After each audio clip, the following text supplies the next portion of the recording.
you can just make it as a normal router.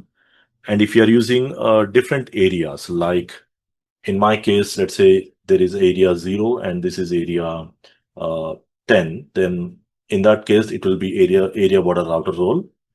Of course, it is also doing redistribution. So we'll keep it as an ASBR role. That's what we'll try to give the role here. Say that this is, or you can give both ABR and the ASBR. If I'm using a different area as well, let's keep this one ABR and ASBR, because in the next I'm going to run OSPF here with the different area. So we'll keep it the role. And additionally, redistribution wise, we click on add button here.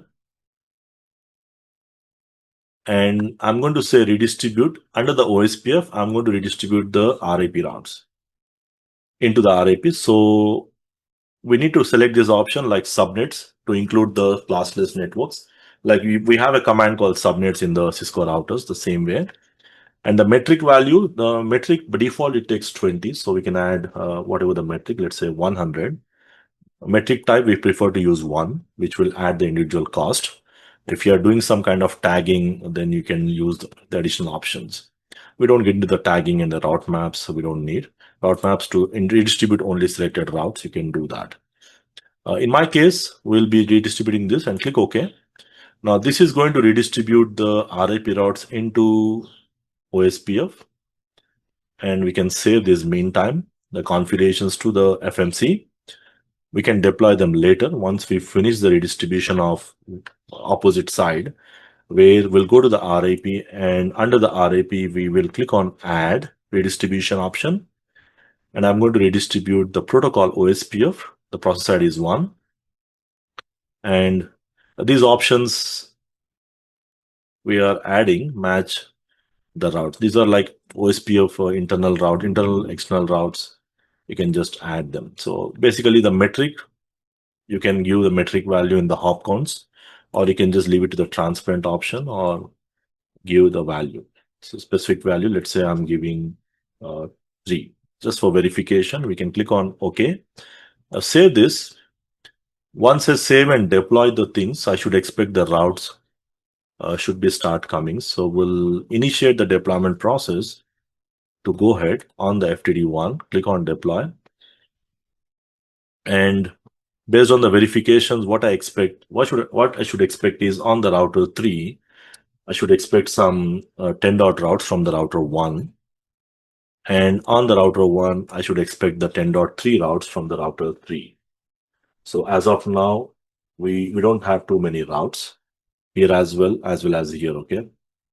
So we don't have too many routes, but once we are done with this, we should expect the DMZ routes coming on the LAN and the LAN routes coming on the DMZ side, okay?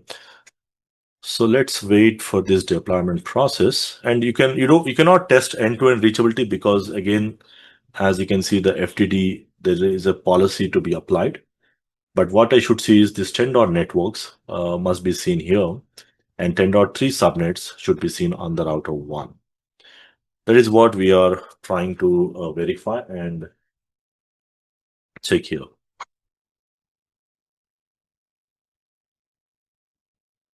So let's wait. The deployment process is done. So what I should see is, you should see this 10.3 routes. These are all coming from the RIP, redistributed into the OSPF.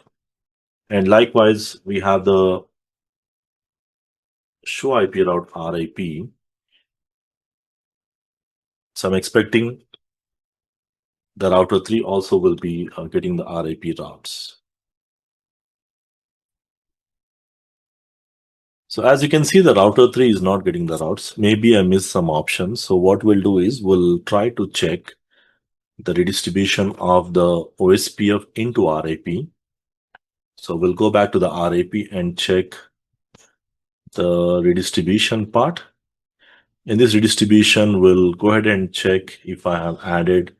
So we need to say match internal. This is something I think we should match. Internal, external 1, external 2 routes. Internal means your OSPF, internal OSPF routes. External means redistributed routes. So in our case, we don't have any external routes. So we just say internal. Check those options, because in some devices, you have to do that. So let's try with that option. That should work in our case.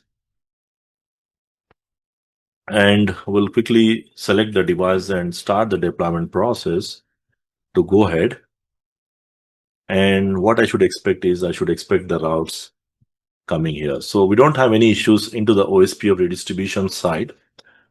But whereas in our router 3, I'm expecting the routes to come. So let's wait for this to come up.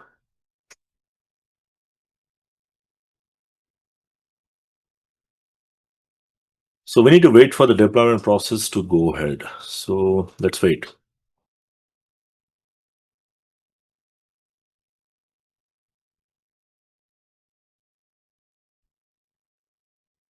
So as you can see, the deployment process is completed. And once I start verifying, I can see the routes coming here. Okay.